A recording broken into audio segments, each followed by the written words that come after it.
Welcome to the Late Show, coming to you from the monkey room behind the closet. Sponsored tonight by Bad Spanish Wine, great brewers of classic pipe sludge. It's Hall in the Sludge. Thank you, Bill. Corduroy King here, sitting front and center at our old red formica table inside the holiest of holes, the monkey room behind the closet. Thank you, dear listeners, for tuning your brain waves to our Hallasian frequency here at the Late Show tonight. You won't regret it. The Hallasian mallards quack their hellos from among the many branches of the bonsai trees.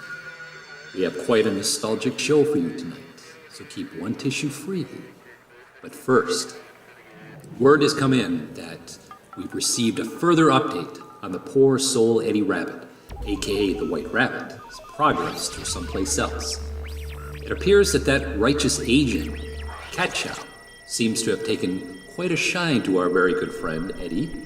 She has made a Faustian deal with the Chaos affiliates to steal his deck of planetary cards and his Royale's car keys. As many of you listeners well know, you can't pass through the astral poles without your planetary cards. If you tried, the Interpol would be on you like white on rice. Speaking of rice, there goes that righteous Asian, now chased closely by White Rabbit. And the race is on! The race is on! The race is on! When did it begin? 6/6/1966. It was stopped to be in 64. Until everyone began to snore.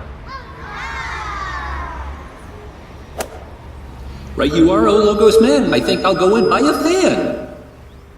The White Rabbit races along the cluttered streets of someplace else, not sure why he suddenly is part of some unnamed illogical race. It must have something to do with the engineer. Around the corner, watching the foolish Eddie Rabbit sprint off, are Marty O'Huppy and Kevin Pigfeet, the nemesis of the Logos. They are towering over that righteous Asian, Cat Chow. Let's listen in. Now how's that? We want to steal White Rabbit's cards. Yeah. You steal his cards, the White Rabbit can't pass over the poles. You steal his keys, and you can't drive through the Royale, through the astral barricades. This will stop his passage to Easter Island the moment Big Head's at the Willows. This is it, doll. Your ticket to Shangri-La. Ticket to Shangri-La? Peter! Your ticket's right here. But not until you stop the rabbit. Steal his cards, block his way home. What else will you give me? I'd be doing your job. We'll stamp your cards. In turn, you'll have your tickets.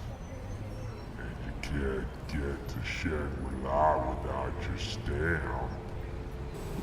One thing, I don't have to hurt him, do I? No, of course not. Cat Chow peers around, now that the deal is done. She sees Eddie Rabbit, aka the White Rabbit, puffing and puffing at the corner. The race does not suit our earthly friend.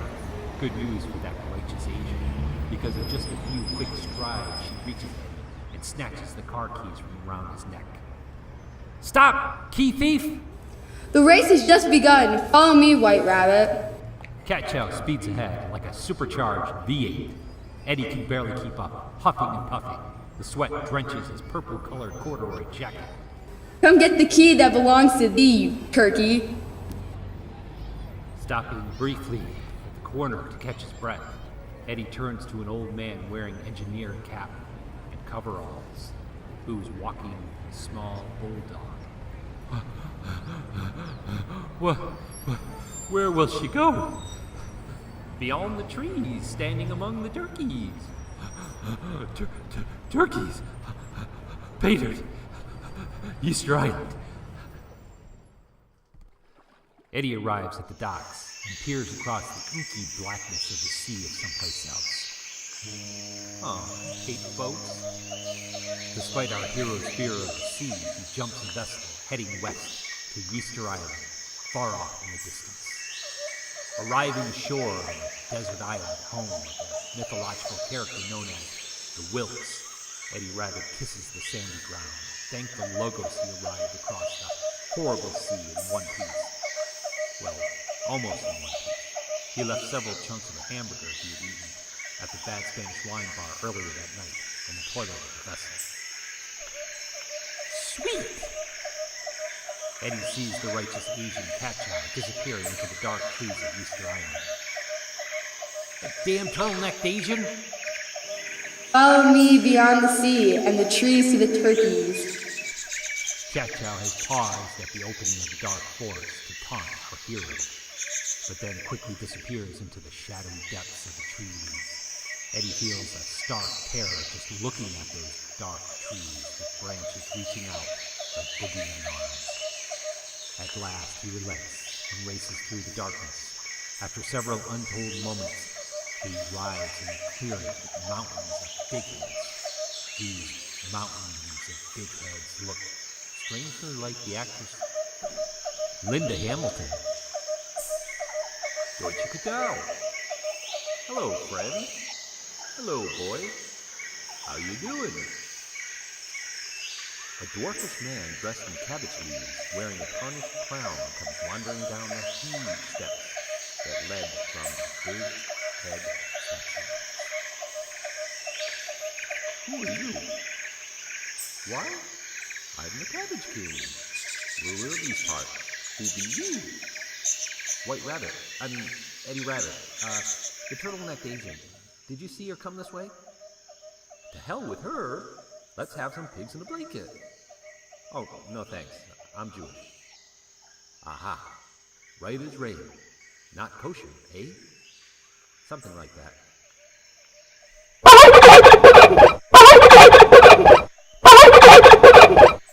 What was that?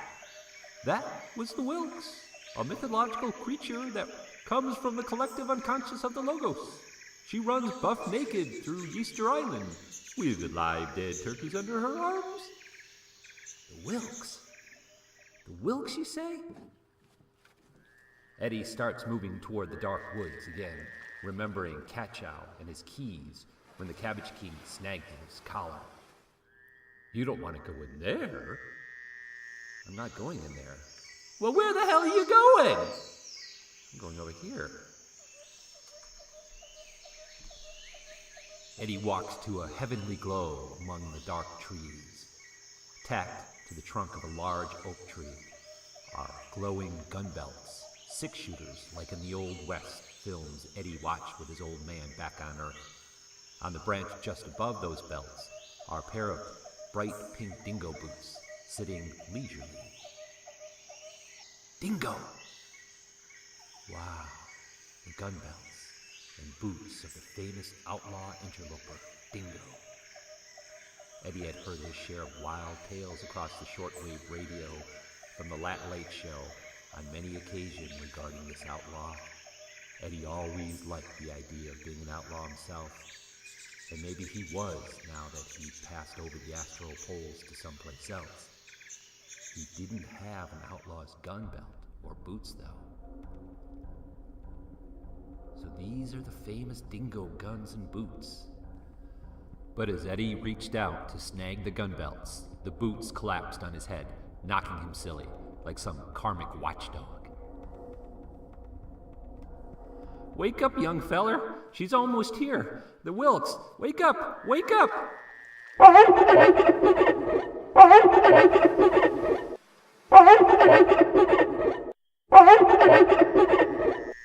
Cabbage King lifts the pink dingo boots off from Eddie and holds them up with the tears spilling from his old cabbage eyes.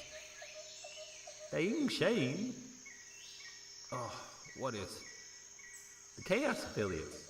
Marty O'Huppy and Kevin Pigfeet. Kidnapped. Kidnapped Dingo. Some Hull Asians say he's trapped inside the monkey room behind the closet. The monkey room behind the closet? Yep. If only we had a map to the monkey room behind the closet. Won't matter. You need to pass over the astral poles to Hall. Nobody gets to Hall without the planetary cards. Eddie reaches inside his purple-colored corduroy jacket and reveals his deck of planetary cards. You mean these cards? Them's the ones. Now all we need is a map. Think. Muddle no more, you're making me snore. Cat Chow emerges from the dark forest, waving a large parchment map rolled in her fist. You're that stealing turtle-necked Asian key thief? Give me those keys. If you'll take me with you. Why should I? Good question. Why would you want to go to the monkey room behind the closet anyway? Hey, Cabbage King, why do we want to go there? To find the one interloper who can help you find what you seek. What I seek? The engineer. Yes, Dingo is the interloper. He can help you find your puka, the engineer. Dingo knows the Hall-Asian ducks in the branches of the bonsai trees, and they are a direct link to the Logos, our gods. He's lying. He's just a big fibber. How do you know? Because I happen to know that the monkey room behind the closet isn't even in Hall. You see, the monkey room isn't in Hall. The pole of Hall is here. The monkey room is in the area between the astral poles. Cat Chow pointed to a section of the map showing a series of striped poles with the names of each astral pole affixed to the top of them like signposts. Sure enough, the monkey room behind the closet was between the astral poles. Is it true that Dingo knows the Hall-Asian ducks? Oh sure, if you can find your puka and the engineer, then the Hall-Asian ducks can help you, if they're in the right mood. What do you mean, if they're in the right mood? Well, you see, the ducks of Hall are a race superior to ours, so they think more complexly. Oh yeah, and usually they're grumpy. Cabbage King, is she right? What do I know? I'm just a silly Cabbage King. And with that, the Cabbage King wandered off into the dark forest of Easter Island, never to be seen again. So is it a deal? You better be shooting me straight. Okay, it's a deal. And with that, Cat Chow handed Eddie his car keys, and their fates were sealed. White Rabbit is getting closer to his destination, Earth. He might just break out of someplace else yet. Question is, will he find his way through Easter Island to his destination, Earth, before the wilt catches him and gobbles him up? Also, there are the Jawas, those oh so annoying pygmy tribesmen who love human flesh. Gotta consider them as well. They live in the jungles of Easter Island. These Jawas hide like shadows in the dark. Only their red piggy eyes can be seen in the black blanket of space.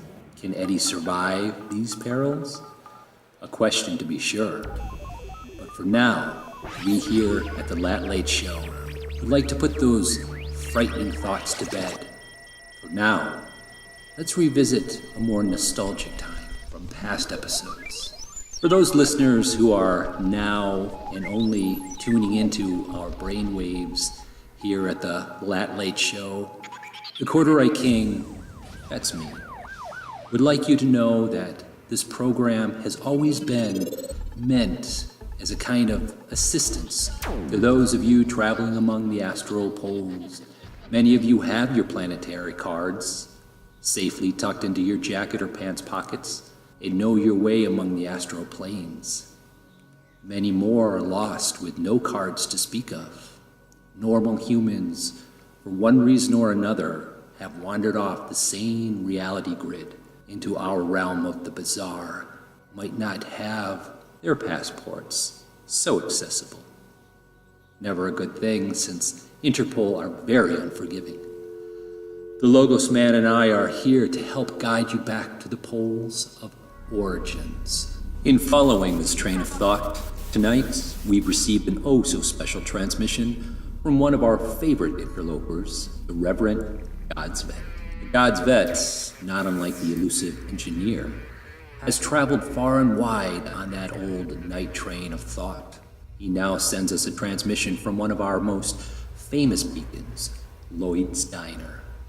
Enjoying a cup of deep black Joe at the chipped Formica counter, listening to the banter of that most famous fry cook, Nadine Wilde, with her French-Canadian accent, God's Vet sends us this little tidbit from Lloyd's. Many moons ago, the Logos created a special place and hid it in the Earth Pole. It was a beacon, providing illumination for the wandering traveler. The lost, or the hunted, took sanctuary there when it was needed. The place, it was called Lloyd's. It was a beacon of hope in the ever-loving darkness. You could get anything from a monster cheeseburger to the blackest cup of coffee in all of creation. The greasy smells mixed with the cheer of the patrons lent a certain comfort to the road-weary, especially during the howling whiteouts that would blind the gods on those cold northern nights. A patron, by the sacred name of Barker Lounge, was very fond of Lloyd's and made that place his temple.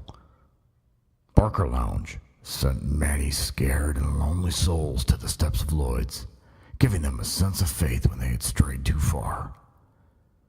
When you journey through the poles and you hear a giddy voice repeat over and over, "Keep to the right, the right," it's Barker Lounge, sending you straight to a holy spot tucked away between the foothills of the Adirondack Mountains.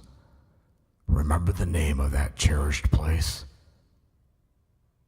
Lloyd's of Lowville. Thank you oh so much, God's Vet. A wonderful and inspiring tale, don't you think? We have another tale about the neon beacon of Lloyd's Diner coming up next. But before that tale is spun, we would like to play a song for you listeners from the album Arthur by that excellent indie rock band from across the astral pond, Arth and Arth. In keeping with our diner beacon theme this evening at the Late Show, here is a song titled Coffee Cups. Fitting, wouldn't you say?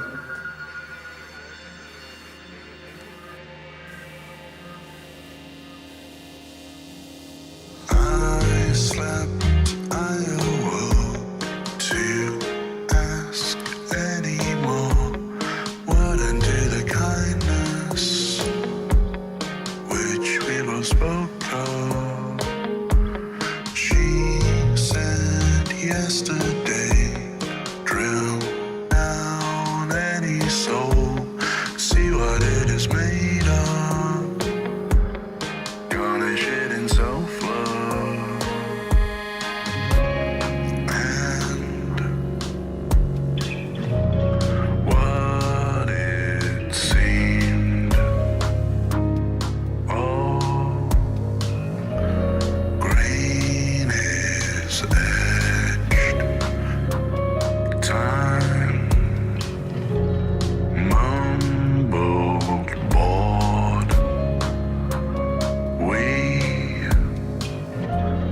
both crept.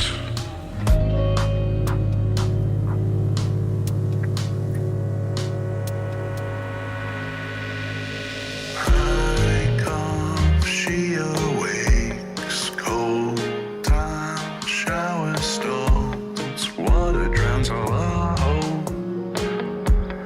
Coffee cups help us cope. She said, follow me to the place where I am sure pockets bulge with silence, clocks tick a shyness, and what it seemed, oh, green is etched. Time mumbled bored. We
Another fantastic track called Coffee Cups from the British rock band Arth and Arth. You can find their album at www.arthandarth.com. Now we're going to change things up a bit here at the Late Show from our normally scheduled programming to introduce a new segment called Storytime with David, the Nonsense Speaker.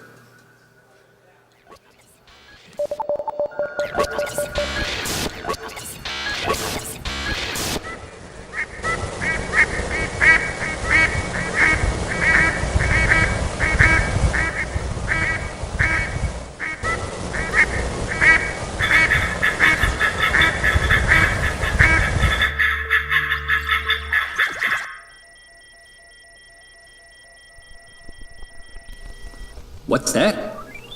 Oh, great. This just in from our mallard friends in the bonsai trees of Hall, that Shangri-La of the astral poles. They are in quite a huff. It appears that David, that silly nonsense speaker, is unable to come aboard tonight on this fine evening to recite a tale of woes, having been beaten silly by bad Leroy Brown after David told a truly tasteless joke. But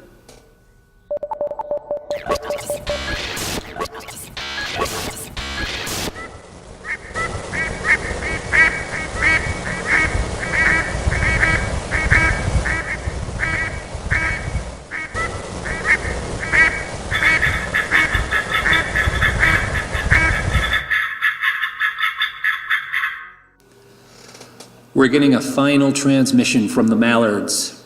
They tell me that the cellar dweller friend of ours, Crow, is sending us David's story after all. He asks me to read it on David's behalf. Crow says that David is in the infirmary with a crushed larynx. Ouch. Sounds painful.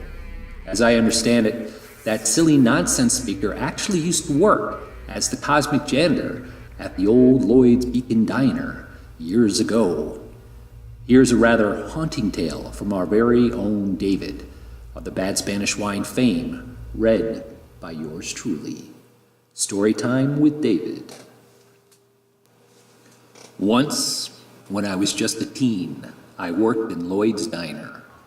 Even back then, the place was considered a beacon in the night for the lost travelers on the astral planes.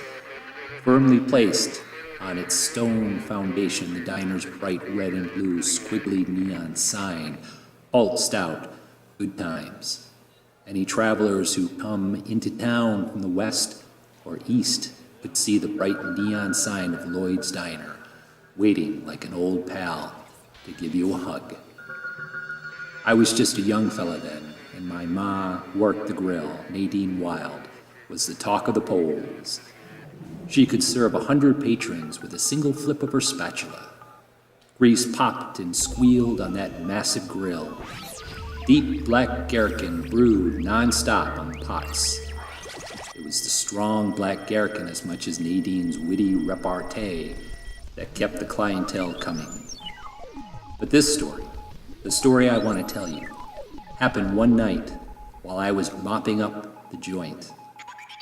My shift started at 10 p.m. back then, when the time meant anything to anyone. I worked until 2 a.m., mopping and changing the trash. A regular cosmic janitor I was. Anyway, this night, the night that I'm speaking of, occurred after most of the patrons had retired home. Only the God's Vet sat by the door with his sign reading, "Give to God's Vet." Nadine was reading a paperback novel, sitting on her stool behind the counter. Lana, the drop-dead gorgeous waitress, was out back smoking a Marlboro. And me? Why, I was filling the old yellow mop bucket, preparing to make my last round of suds and water on the grimy checkered tiled floor of Lloyd's. Lana and I had shared an occasional cigarette, but at that time we were not exactly simpatico, so I kept my bucket filled and to myself. Exiting the back of the diner, I made my slow, arduous way to one end of that steel stone glass structure. One of the sign's neon letters, the second L, flickered mad. I could see it through the stained front windows of the place. Just another chore for young teenage David. I was kind of a handyman then. Lloyd's neon could be tricky though.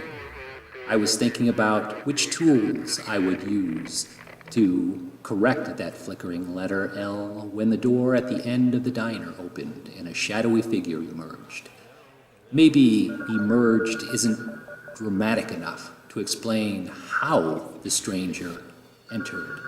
The diner door burst nearly off its hinges. I had reached the opposite end of the diner by then and was about to lift my mop into the squeegee when the door burst open.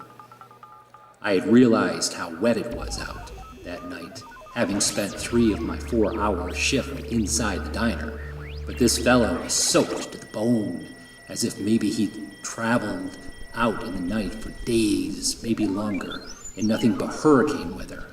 Nadine bookmarked her paperback by dog-earing the page and slid off her stool. I placed the mop back into the bucket while I watched the newcomer as he stepped through the doors and collapsed onto the very tiles that I had mopped not more than 30 minutes before. My mother shouted for me. Lana appeared from the back room with a burning cigarette a second later. I was down to the end of the diner in a shot. I was young then, with a full head of shaggy hair. My mustache hadn't come in then, but my legs and arms pumped like a track star. When I reached the guy, or whatever it was, I was shocked at the stench rising off its flesh. My first impression was that I was looking at a giant raven. The way the thing's long black trench coat feathered about its long, lean body was really creepy. It didn't seem to be breathing, so I turned it over, and the face that stared back at me, those bleak, black eyes, frightened me silly. I stepped back, reaching for anything that might serve as a weapon. But in those days, we know about interlopers. We'd heard about them from the Logos and the Late Show transmissions that played on the local radio. Occasionally, Interpol would staple Interpol-issued wanted ads for interlopers on the Lloyd's Community Corkboard. This stranger had all the characteristics of an outlaw interloper. Lana stepped up behind me, grabbing my shoulder tight. I have to admit, that was nice. The waitress whispered, "What is it?" I just shook my head. See, thing is, the being that lay on the checkered tiles and doused the floor with rainwater was unlike anything any of us had ever seen. I mean, it looked human. It had arms and legs and stuff, a face even. But the flesh was pitch black. The eyes, great bulging orbs, were black as the devil's urinal. What I had mistaken for a trench coat now looked more like part of its flesh, maybe some sort of a biological exoparka. The eyes that I thought had stared at me, in fact, were blank now. And I could tell not only by the smell, but by the stillness of the body. No matter what pole this thing came from, the thing was dead. When the headlights of a roaring semi splashed across the front of the diner, Nadine almost shrieked. She had worked the grill at Lloyd's for half a century, back when time did mean something, and had seen her share of creepy crawlies. She knew just what to do with this black intruder. Directing Lana and me to grab the thing's shoulders and feet, she led us to the back of the diner, just as the cosmic trucker, Horatio Patterson, entered the opposite end of the diner. I heard Horatio shouting something to us. He was a good old boy, cosmic trucker, hauling all sorts of stuff among the poles for the Logos, never forgetting his planetary cards. But Nadine and me and Lana had no time for Horatio's kind words that moment. At that moment, my ma had plans for the black creature. We reached the end of the diner and Nadine kicked open the spring door. I knew what she had planned then. There was, and still is, an old green dumpster behind Lloyd's diner. No one really knows where that dumpster came from, but many believe that it's a portal into another astral pole. Nadine pulled back the rubber lid and directed us to toss the black thing into the dumpster. With some serious effort, Lana and I were able to get the nasty-smelling creature over our heads. A second later, it dropped into the dumpster, disappearing forever. Nadine wiped her hands on her apron and smiled. A job well done. By God. Horatio was standing at the back door, calling for food. Nadine pointed out the obvious, that we had a hungry traveler at the door. So that was that. We never saw that creature again. But as you know, in David's Storytime Corner, there are many more tales of that old beacon diner, Lloyd's of Lowville. Logos willing, he'll be back to entertain you in a bit. Good night.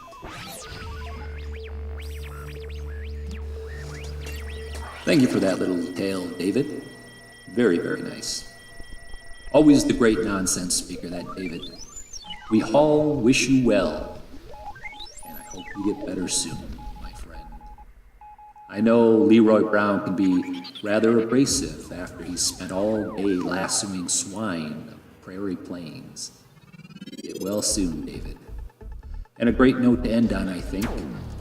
My fellow Logos and I will have to say goodnight, and keep one eye open for that glowing neon sign in the distance. A beacon, if there ever was one. Lloyd's Diner, a landmark diner. And remember, for those of you without your planetary cards, it's always important to remember. Remember, keep to the right, the right, the right. Keep to the right, to the right, to the right. Good night. The Lat Late Show was presented tonight by Lat Late Presents, produced by Brian Higby and Ricky D. Snyder.